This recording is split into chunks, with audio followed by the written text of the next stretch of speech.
بسم اللہ الرحمن الرحیم بسم اللہ الرحمن الرحیم لو اطلعت علیہم لولیت منہم فرارا ولملئت منہم رعبا صدق اللہ العظیم۔ سورہ کہف کی یہ چند آیات ہیں۔ اصحاب کہف غار والے جو تھے ان کا قصہ چل رہا ہے۔ اللہ تعالیٰ نے اصحاب کہف کے لیے چند کرامات ان کے لیے اللہ رب العزت نے بنائی تھی۔ ایک تو یہ کہ وہ سوتے تھے لیکن دکھتا تھا تحسبهم ایقاظا، جاگ رہا ہے آدمی۔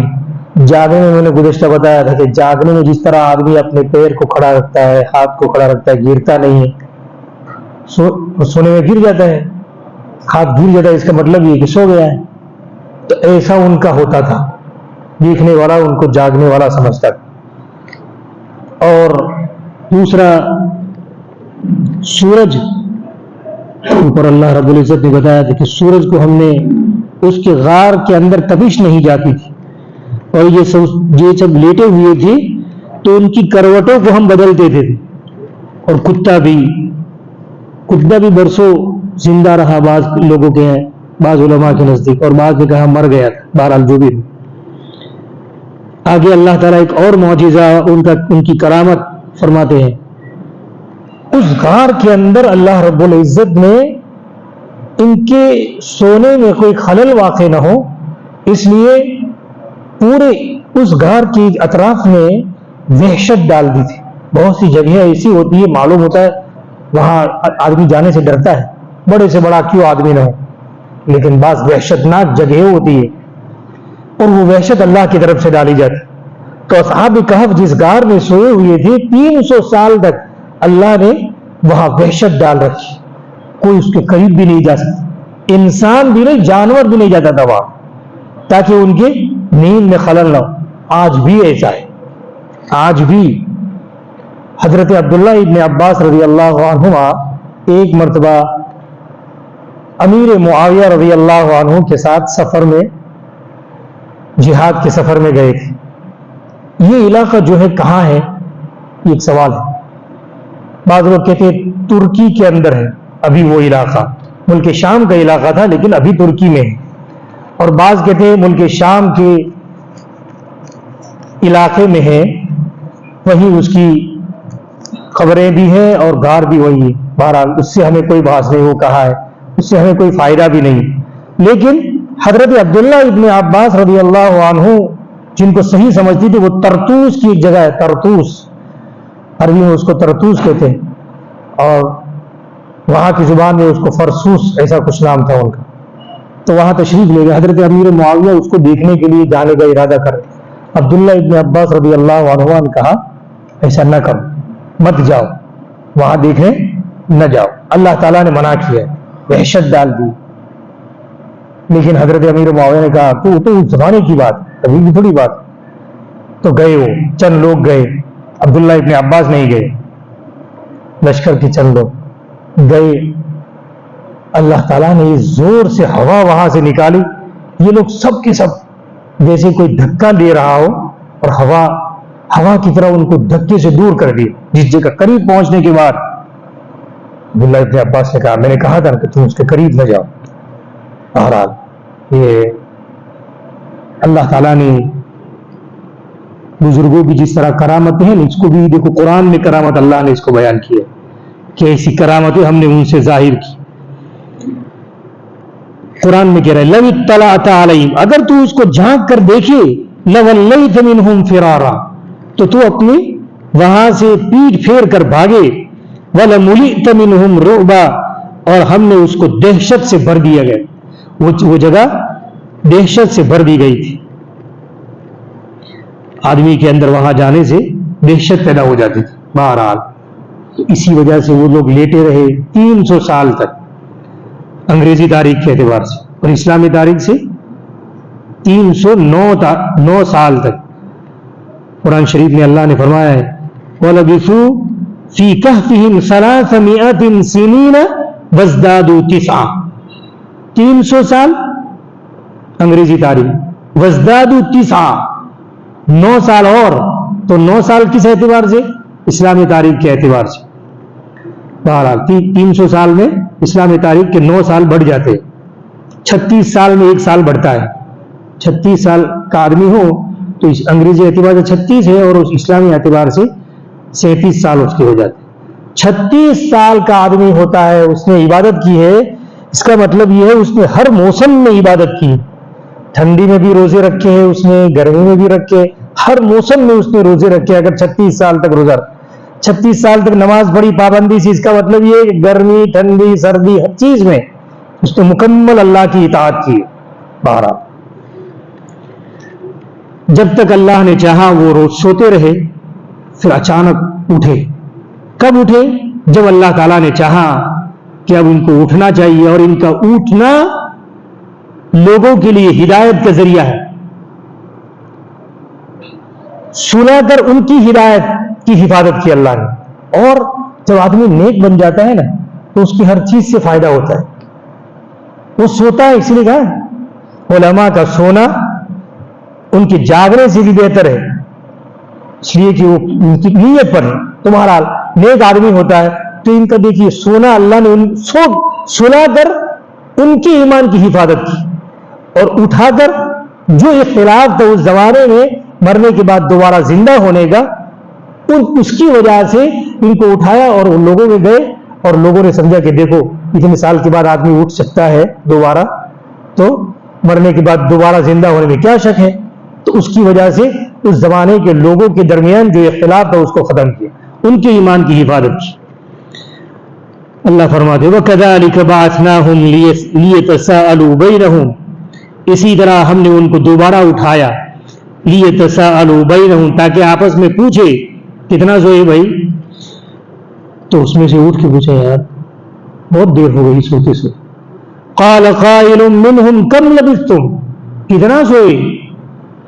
قالوا، چند نے کہا لبثنا یوما او بعض یوم، یا تو ایک دن سوئے یا آدھا دن سوئے ہیں، زیادہ نہیں سوئے. لیکن آدمی جب کوئی چیز پوچھتا ہے تو ادھر ادھر جھانکتا بھی دیکھتا ہے کہ یار کتنا ٹائم ہوا. سورج کو دیکھ، زمانے گھڑی تو تھی نہیں، سورج کو دیکھتا تھا، اندازہ لگا تھا. تو سورج کے اندازے سے معلوم ہوا کہ نہیں اتنا نہیں سوئے، ہم کچھ زیادہ سوئے. تو انہوں نے کہا اس بحث میں مت پڑھو، کتنا سوئے کیا پڑھے، ابھی تو بھوک لگ رہی ہے، کھانے کا انتظام کرو، بعد میں پوچھنا کتنا سوئے. جب آتما میں پڑے تو پرماتما کی سوجے، اردو کی کہاوت ہے، آتما میں پڑے تو پرماتما کی سوجے. یعنی جب تک پیٹ خالی ہے تو نماز پڑھنے کا جی نہیں چاہے گا، عبادت کرنے کا جی نہیں چاہے گا. تو پیٹ میں کچھ کھانا ہوگا تو آدمی، اسی لیے العشاء قبل العشاء ایک مقولہ ہے، عشاء کا کھانا، شام کا کھانا عشاء سے پہلے کھا لو، عشاء سے پہلے کھا لو. پھر کھا کے سو گے تو بیماری پیدا ہوگی، اور نماز پڑھنے آؤ گے تو تمہارا دھیان کہ عشاء بعد کھانے جانا ہے. جس امام صاحب نے جو 2 آیتیں زیادہ پڑھ لی، ارے یار کھانے کی دیر ہو رہی ہے، اور یہ تو آپ کا دھیان نماز میں ہے، زیادہ کھا کے آؤ تاکہ نماز میں دھیان نہ ہو. بہرحال تو انہوں نے کہا بھائی اللہ ہی جانتا ہے، ربکم اعلم بما لبثتم، تم کتنے سوئے ہو وہ اللہ ہی جانتا ہے، اللہ پر چھوڑو. فالتو چیزیں نہیں پوچھنی چاہیے. بعض لوگ فالتو چیزیں پوچھنے کی عادت. ایک آدمی آ کے پوچھ رہا ہے، اللہ تعالیٰ نے آسمان میں سے آدم علیہ السلام کو جب اتارا زمین پر تو حضرت حوا کو جدہ میں اتارا تھا، اور لوگ کہتے ہیں کہاں اتارا، وہ تو اللہ ہی بہتر جانتا ہے.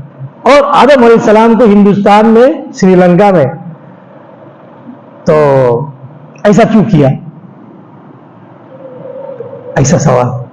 تو میں نے ان کو کہا قبرستان میں سوال ہوگا ایسا قبر میں تمہارے کہ آدم علیہ السلام کہاں سے اتارے گئے تھے کہ نہیں؟ کیا جو کچھ نماز ہوتی ہے نہیں ہوتی وہ مسئلہ پوچھو نا بھائی. آدم علیہ السلام کو ادھر کیوں اتارا اور حوا علیہ السلام کو ادھر کیوں اتارا؟ اللہ کی مرضی کی بات ہے، جہاں چاہے اتارے. تمہارا ادھر ادھر کی خواہ یہ شیطانی عادت ہے، شیطان ایسا ہی کراتا ہے. دیکھیے وہ کیا کرے گا، ایسی بات کے پیچھے تمہیں لگائے گا جس کا کوئی دینی یا دنیاوی فائدہ نہیں ہو. ایسی بات کی طرف تمہیں چرچا میں ایسی چرچا کرائے گا جس سے نہ تمہیں دنیا کا فائدہ ہے نہ آخرت کا. ایسی چیزوں کے بارے میں تمہیں تحقیق کے اندر ڈال دے گا کہ اس تحقیق سے اور اس بات کرنے سے کسی کا بھلا ہونے والا نہیں. تم کسی کی برائی کر رہے ہو، یہاں مثال کے طور پر کسی کی غیبت کر رہے، تمہارے اس برا بھلا کہنے سے کیا وہ اچھا ہو جائے گا؟ نہیں ہوگا. پھر کیوں تم اس کے پیچھے پڑے؟ تم اپنا کرو. تو شیطان کی یہ عادت ہے، تمہیں اپنی طرف نہیں کرے گا، دوسروں کی طرف. زینا لہم اعمالہم، زینا لہم الشیطان اعمالہم، شیطان ان کے اعمال کو مزین کر کے کہ ہم تو ہے نا بڑے خیر خواہ ہیں اس کی، ہم تو بڑی اچھی سوچنے والے ہیں. ہاں بھائی، تو اپنی اچھی سوچنا. اگر تو اچھا ہی سوچنے والا ہے تو اپنا اچھا سوچ، دوسروں کو اچھائی کی فکر مت کر. اپنا اچھا کر لے، دوسرے کے چکر میں نہ پڑ. تو بہرحال تو ادھر ادھر کی سوال، فضول سوال، اس سے ہمیں بچنا چاہیے، بہت بچنے کی. دیکھیے اللہ رب العزت نے قرآن میں جتنے بھی قصے اور لوگوں کی باتیں بیان کی ہے، اس میں تحقیقات کے پیچھے نہیں، کہاں ہوا یہ قصہ، کتنے دن ہوا، یہ کچھ اس کی تحقیق اللہ تعالیٰ نے بیان کی ہی نہیں. کیوں؟ ضرورت نہیں ہے اس کی. تمہیں اس سے کیا مطلب؟ کتنا تمہارے مطلب کا ہے اتنا بیان کیا اللہ نے. تمہارے ایمان میں، تمہاری ایمانی قوت میں اضافہ ہو، تمہارے یقین میں اضافہ ہو، تمہارے مرنے کے بعد دوبارہ زندہ ہونے میں تمہارے اس یقین میں اضافہ ہو، اتنا قصہ ہی اللہ بیان کرتا ہے، زیادہ نہیں بیان کرتا ہے. اسی سے ہمیں معلوم ہوا کہ دنیا کی ایسی غلط ادھر ادھر کی تحقیقات میں نہ پڑو کہ یہ کیوں ایسا ہوا، کہاں ہوا، یہ سب اس کے پیچھے. دیکھیے جس کو اللہ ہدایت دیتا ہے نا، وہی ہدایت یافتہ ہو سکتا ہے. اگر اپنی عقل کی بنیاد پر کوئی آدمی ہدایت یافتہ ہوتا تو سب سے پہلے سائنسدان مسلمان ہوتے، سب سے پہلے. لیکن اللہ نہیں چاہتا. ختم اللہ علی قلوب، ان کے دلوں پر مہر لگا دی. سوچنے کی وہ صلاحیت جس طرف سوچنا چاہیے وہ طرف، اس طرف نہیں سوچے. زلزلہ آیا، کیوں آتا ہے؟ تو اس کی تحقیق کے پیچھے پڑتے. اب کیا کہا، میں نے بھی پڑھا ہے اس کو.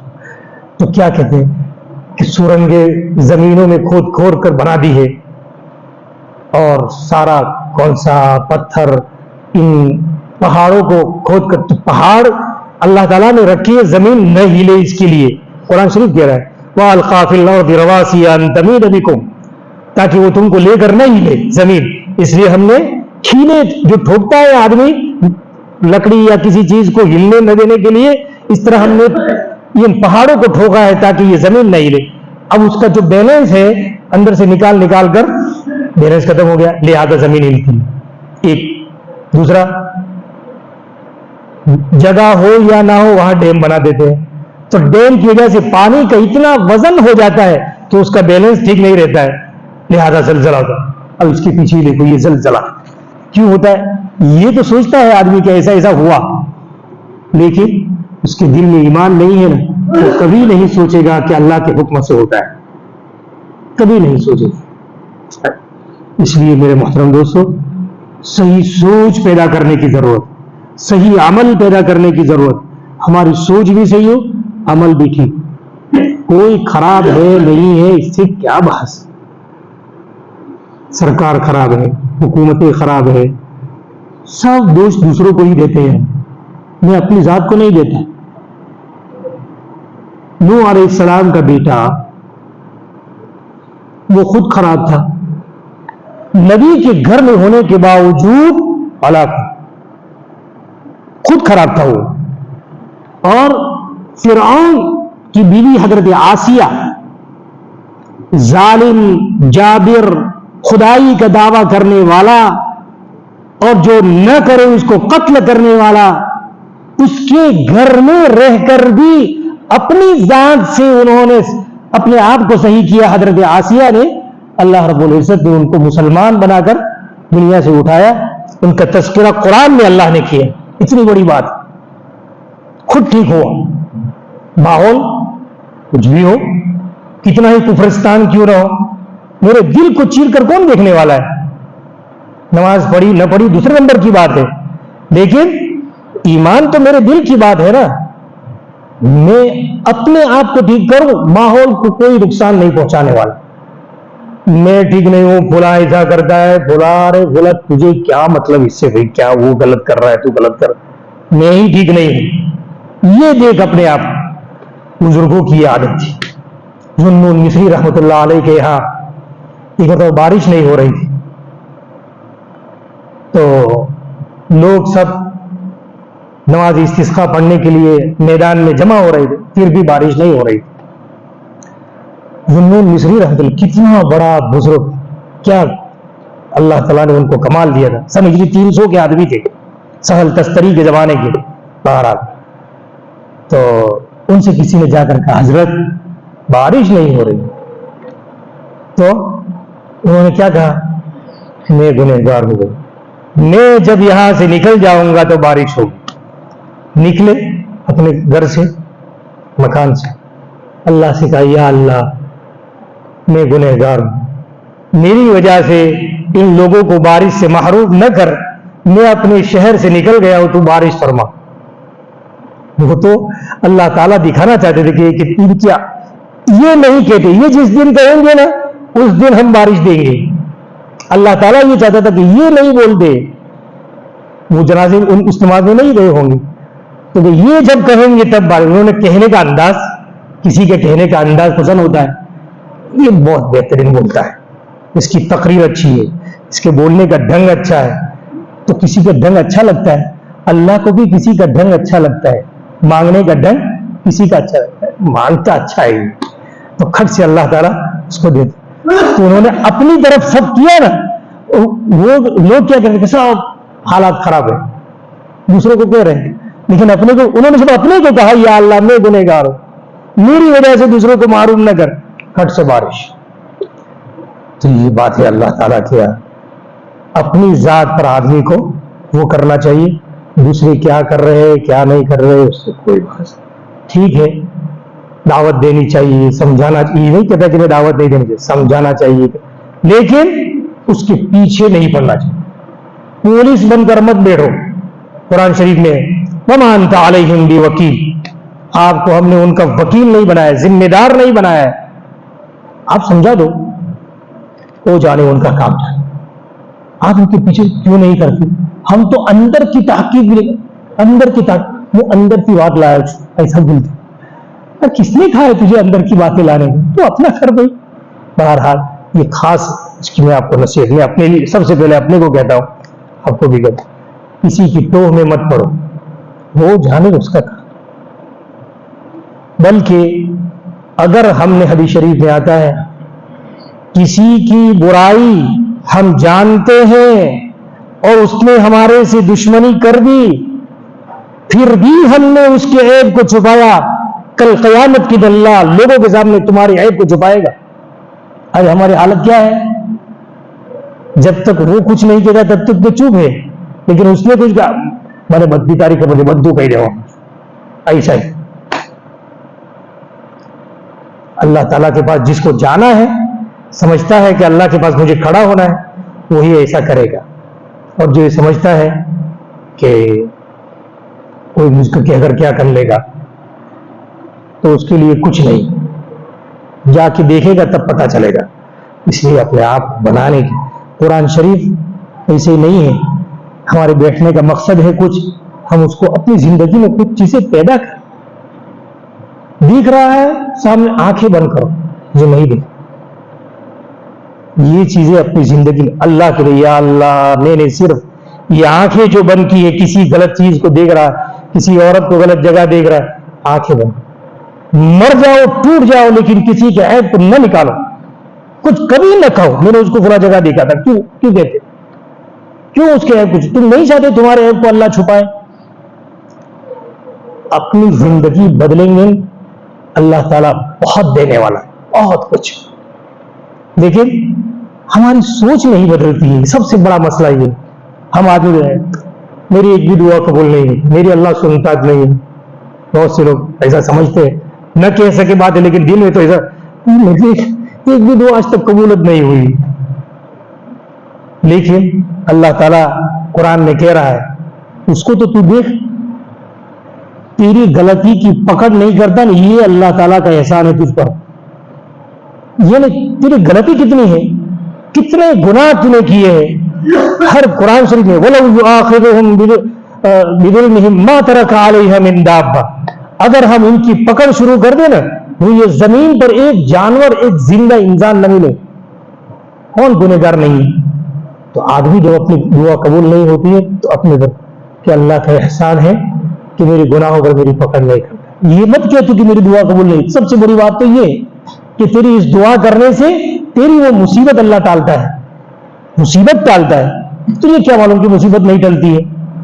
بہرحال میرے کہنے کا مقصد یہ ہے اپنی سوچ تھوڑی اچھی کرنے کی ضرورت. میں اچھی سوچ کر دوں گا سب مجھے اچھے نظر آئیں گے، لیکن میں اگر غلط ہوں سب مجھے برے نظر آئیں گے. اس لیے اپنے آپ کی اصلاح کی، اپنے کو ٹھیک کرنے کے آدمی فکر کرے. دیکھیے اللہ کہہ رہا ہے، انہوں نے کہا ربکم اعلم بما لبثتم، تم چھوڑو کتنی دیر ٹھہرے ہو، اللہ ہی جانتا ہے، اس کے پیچھے نہ پڑو. پھر کیا آگے اللہ فرما فبعثوا احدکم بورقکم هذه الى المدینہ، اور بھیجو اپنے میں سے ایک آدمی کو چند پیسے لے کر شہر کی طرف. فلینظر ایھا ازکا طعاما، جا کے سب سے پہلے یہ دیکھے پاکیزہ کھانا کیا ہے، یہ دیکھے اور لائے. فلیأتکم برزق منہ، اس پاکیزہ کھانے میں سے لائے. دیکھیے اللہ تعالیٰ جو چیز بیان کرتے ہیں ایک حرف بھی اگر تھوڑا سا بڑھاتے ہیں نا اس میں بھی بہت فائدے ہوتے ہیں. وہ آدمی سمجھنے کی کوشش کرے کہ اللہ کیا کہنا چاہتا ہے. چند پیسے لے کر ان کو کہا کہ جاؤ، سمجھدار کون ہے اس میں سے، چوکنا آدمی کون ہے. ہر ایک کا مزاج الگ ہوتا ہے، ہر انسان کی فطرت الگ ہوتی ہے. آپ صلی اللہ علیہ وسلم کے پاس بھی صحابہ کرام تھے نا، ان میں سے ہر صحابی کی الگ الگ فطرت تھی. کسی کے اندر کوئی خوبی ہے، کسی کے اندر کوئی خوبی ہے. آپ صلی اللہ علیہ وسلم نے کسی کی برائی نہیں کی ہے کہ اس میں یہ نہیں ہے، اس میں یہ نہیں ہے. اچھائی بیان کی، اچھا ہے اس میں یہ اچھی صفت ہے.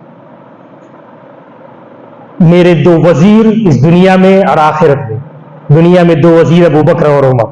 حضرت عثمان کے بارے میں کہا ہر ایک ساتھی لکل نبی رفیق و رفیقی عثمان ابن، ہر نبی کا ایک ساتھی ہوتا ہے، میرا ساتھی عثمان ابن عفان ہے. بہرحال ابو عبیدہ کے بارے میں کہا لکل امت امین و امین امتی، میری امت کا امین ابو عبیدہ بن الجراح. تو ہر ایک کی تعریف کی، اس کے اندر یہ خوبی ہے، اس میں یہ. تو آج ہماری عادت کیا ہے برائی ڈھونڈنے کی. برائی مت ڈھونڈو، اس کے اندر اس کی اچھائی کیا ہے اس سے فائدہ اٹھا لو. اس کے اندر جو اچھائی ہے اس اچھائی کو اچھے طریقے سے فائدہ اس کا اٹھا لو، برائی کو دباؤ. تو آپ صلی اللہ علیہ وسلم نے بھی ہر صحابی کی اچھائی کو بیان کیا ہے، برائی کو نہیں کیا.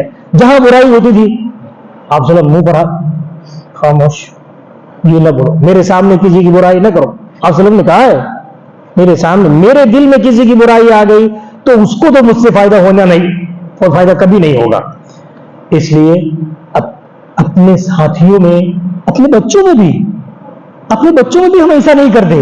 بچوں میں بھی فرق کرتے، سارا کرتے تو ہارو، ایسا کہتے ہیں ہم. ارے بھائی دو بچے دونوں میں فرق ہے، تو اس کی اچھائی اس میں کیوں ڈھونڈتے ہو؟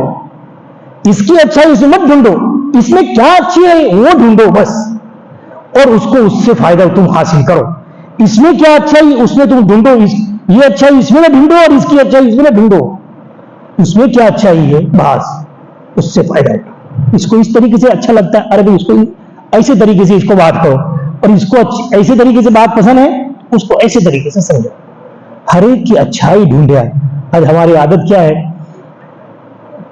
کسی سے جھگڑا ہوتا ہے تو آدمی دوسرے کی برائی بیان کرتا ہے. وہاں یوسف صاحب حضرت جی رحمۃ اللہ علیہ میوات میں ایک جگہ اجتماع تھا، وہاں گئے، وہاں دو جماعتوں میں جھگڑا تھا. تو وہاں میاں جی مہرا صاحب نے کہا حضرت تھوڑا سا جھگڑا نمٹا دیجیے. تو وہاں بیٹھے ہوئے لوگ تھے، جہاں بیٹھنے کی جگہ تھی سب کو بلایا. وہاں ایک کو ادھر بٹھایا، ایک جماعت کو ایک جماعت کو سنا کیا ہے، کیا تکلیف ہے. تو انہوں نے ان کی اتنی برائی اتنی برائی اتنی برائی، اور انہوں کو کہا تو انہوں نے بھی شروع کر دیا اس کی، اتنی سن کے حضرت چل دی۔ میاں علی صاحب نے کہا حضرت آپ نے کچھ کہا تو نہیں اور چل دیے سن کر کہ ان میں صلح نہیں ہو سکتی؟ کیوں؟ یہ اپنے آپ کو فرشتے سمجھتے ہیں، جھگڑا انسان میں ہوتا ہے، جھگڑا اور صلح انسانوں میں کی جاتی ہے، یہ تو اپنے آپ کو فرشتے سمجھتے ہیں اور دوسرے کو ہی گنہگار سمجھتے ہیں۔ اس کا مطلب یہ ہے کہ وہ اپنی غلطی تو کوئی سنتا نہیں ہے، کوئی کہتا نہیں ہے، دوسروں کی کہتا ہے، تو یہ فرشتے ہیں جس کے اندر کوئی برائی نہ ہو۔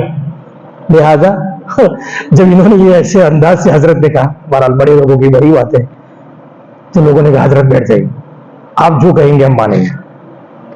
لوگوں کے درمیان میں کہا کہ تم ان کے اندر اچھائی ڈھونڈو اور ان کے اندر کیا اچھائی تم ڈھونڈو تو معاملہ ٹھیک ہو جائے گا۔ دیکھیے میاں بیوی میں بھی جھگڑا ہے، تو میاں بیوی کا جھگڑا، بیوی ایسی یوں اور بیوی بھی ایسے کہے کہ شوہر یوں یوں، اس کی اچھائی تم بیان کرو، اس کے اندر کیا اچھائی؟ ماشاء اللہ تمہارے اندر یہ خوبی ہے۔ آپ صلی اللہ علیہ وسلم اپنی بیویوں کے ساتھ اس طریقے سے رہتے تھے۔ ایک مرتبہ حضرت عائشہ رضی اللہ عنہ کھڑی تھی، آپ صلی اللہ علیہ وسلم بے انتہا خوش تھے، چہرے پر ہنسی کے آثار۔ جب آدمی خوش ہوتا ہے، اور آپ صلی اللہ علیہ وسلم کا تو جسم بڑا پاکیزہ اور صاف تھا، اس کی خوشی کے آثار صاف واضح نظر آتے تھے، تو آپ صلی اللہ علیہ وسلم سے پوچھا حضرت عائشہ نے، آپ آج بڑے خوش ہیں، کیا بات؟ تو آپ صلی اللہ علیہ وسلم نے کیا کہا؟ جب سے اللہ نے مجھے کہا ہے نا کہ جنت میں تمہاری بیوی عائشہ تمہاری بیوی ہوگی جنت میں، جب سے میں نے یہ سنا ہے مجھے جنت میں جانے کی طلب بڑھ گئی ہے کہ تم میری بیوی بنو گی جنت۔ اس بیوی کو کتنا اچھا لگے گا، اس کی اچھائی۔ تو بیوی سے بھی جھگڑا ختم کرنے کا طریقہ ایک ہی ہے، تو اس کی اچھائی بیان کرو، اس کی اجاگر کرو اس کی اچھائی۔ کس کے سامنے؟ جس کے ساتھ اس آدمی کے سامنے جو تمہاری بیوی کی اچھائی سننا نہیں چاہتا، مثال تمہاری ماں کے سامنے، تمہاری بہنوں کے سامنے، وہ کبھی تمہاری نافرمان نہیں ہوگی، کبھی نہیں ہوگی۔ اپنے بچوں کے لیے سب سے بڑا مسئلہ اپنے گھروں کے جھگڑے کا کہ ماں اور باپ کا طریقہ کیا ہے دونوں کے ساتھ؟ ماں باپ سے بچوں کو ڈرائے، ماں باپ سے بچوں کو ڈرائے، بچوں کو کہے تمہارا ابا اس سے ڈرائے، اس کی عظمت پیدا کرے، اور باپ اپنے بچوں کے درمیان میں ماں کی محبت ڈالے۔ یہ ہے طریقہ گھر میں سکون۔ تمہارے بچے تمہارے فرما بردار بنیں گے، تم دونوں ہی جھگڑتے ہو تو تمہاری اولاد تمہاری فرما بردار نہیں بنے گی، وہ بھی جھگڑنا سیکھے گی۔ اس لیے ایک دوسرے کی عظمت اپنے بچوں کے دلوں میں پیدا کرو۔ مثال کے لیے آپ نیچے اتر کر اس کو بیان کرتا ہوں، کبھی کبھی اپنے گھر میں کوئی اچھی چیز لے کر گئے ہو تو بچے تو جلدی آئیں گے، ابا آئے کچھ لائے، بچہ دیکھتا ہے کیا آتا ہے کہ تم اپنے گھر جاؤ تو کچھ لے کے جاؤ، خالی ہاتھ ہلا کے بھاگ گئے، یہ نہیں، کچھ لے کے جاؤ۔ وہ بچہ کیا لے کے آئے تو بچے کی امید پوری کرو۔ پتھر لے کے جاؤ اور کچھ نہ ہو تو تمہارے، اور یہاں ملتے ہیں پتھر فری میں بہت، تو پتھر بھی شریف ہے تو کچھ لے کے جاؤ۔ تو لے کے گئے، بچے کا کھولو، کیا ہے؟ نہیں کھولیں گے ابھی، تمہارے امی کو پکڑ کے لاؤ۔ ان کو امی کھولے گی تو ہی کام بنے گا، تو بچے امی کے پاس جائیں گے، امی کو پکڑ کے لگے، چلو جلدی بعد میں، سب پہلے ہی کھولو۔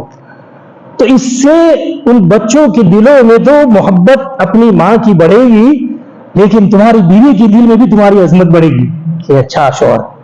بہرحال یہ سمجھنے کی چیزیں ہیں، کرنے کی چیزیں ہیں، کریں گے، اچھا چاہتے ہیں تو کریں، دوسروں کے ساتھ اچھائی۔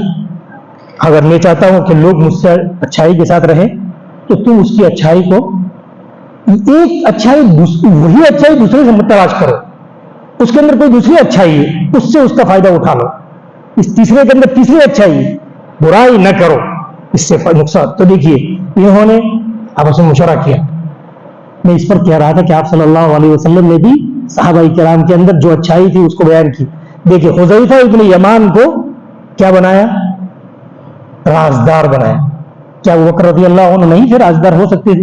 اب بہت سے لوگوں کو یہ بھی اشکال، کہ ابو بکر کو کیوں نہیں بتایا؟ ارے میں نے ابھی کہا ہر ایک کے اندر کوئی خوبی الگ ہوتی ہے، وہ خوبی سب میں تلاش کرنے جاؤ گے تو کبھی نہیں ملے گی. وہ حضرت حذیفہ ابن یمان کو اللہ نے یہ کمال دیا تھا. میں بھی ایک زمانے پر یہ سوچتا تھا، لیکن مجھے بھی اللہ نے اس کے بارے میں تسلی دی، تسلی بخش میرے دل میں وہ جواب ہے، میں آپ کو بھی سناتا. اس لیے حذیفہ ابن یمان کو دیا. ابوبکر رضی اللہ. بہت سے لوگ کچھ پوچھتے ہیں تو گھبرا جاتے ہیں، کچھ پوچھتے ہیں تو اس کے چہرے سے بتا بدی خبر لگے گا، وہ موڑا جی خبر پڑے، اس کے منہ سے خبر پڑتی ہے کہ اس کو سب پتا ہے، بولتا نہیں ہے، تو چہرہ اپنا بیچارہ کوئی پوچھتا ہے تو کون خبر، تو اس طرح سے گھبرا جاتا ہے. چور کے پیر کچے ہوتے ہیں. ایک جگہ روئی گم ہو گئی، کوئی چوری کر دی. کپاس بادشاہ کو کہا کہ بھائی بادشاہ میرا روئی چوری ہو گئی. جمعہ کی نماز میں اس نے کہا کہ ارے بہت سے لوگ روئی چوری کر کے آتے اور چہرہ بھی ٹھیک ٹھاک کر کے نہیں آتے، روح اس کی داڑھی میں لگی ہوئی ہے. تو جس نے چوری کی تھی وہ داڑھی میں تلاش کر رہا ہے کہ میرا روئی تو نہیں ہے. تو کھڑا ہو، کہاں ہے پھر اس کو پکڑ کے. تمہارا جو چور ہوتا ہے نا اس کا پیر نرم ہوتے ہیں، وہ جلدی سے، لیکن پکڑنے والا چاہیے. ہاں یہ اس کا چہرے کا انداز الگ ہے. بہرحال ہم بھی ایسا مدرسے سے ہمارا تعلق ہے، تو مدرسے میں کون بچہ کرتا ہے وہ ہم کو اندازہ ہوتا ہے کہ یہ بچہ کر دے. ہم اس کو اسی طریقے سے پکڑتے ہیں کہ بچوں کو پتہ بھی نہیں چلتا ہے کہ ہم کو کیسے پکڑا. بہرحال تو اسی طریقے سے تو حضرت حذیفہ کو اس لیے بنایا کہ حضرت حذیفہ کا مزاج کیسا تھا. کوئی کچھ بھی کیسی ہی مجلس میں پوچھ لے، ان کے چہرے پر ذرا برابر بل نہیں پڑتا تھا، کوئی شناخت نہیں کر سکتا تھا کہ ان کو کچھ پتا ہے. اسی لیے آپ صلی اللہ علیہ وسلم نے غزوہ خندق میں لوگوں کی خبر لانے کے لیے ابو سفیان وغیرہ کی حذیفہ ابن یمان کو بھیجا تھا. دوسرے کو بھیجتے تو کچھ گڑبڑ کر دیتا. اور ہوا بھی ایسا کہ ابو سفیان نے کہا تمہارے اندر کوئی جاسوس نہ ہو، خبر رکھو، دیکھو ایک دوسرے کو. اب حذیفہ ابن یمان تو تھے نئے آدمی، تو دیکھیے کتنے کمال کے آدمی تھے. میں آپ کو سمجھاؤں. حذیفہ ابن یمان انہوں نے دوسرے کے بازو والے کا ہاتھ پکڑا، کہاں کا ہے تو جاسوس تو نہیں ہے نا.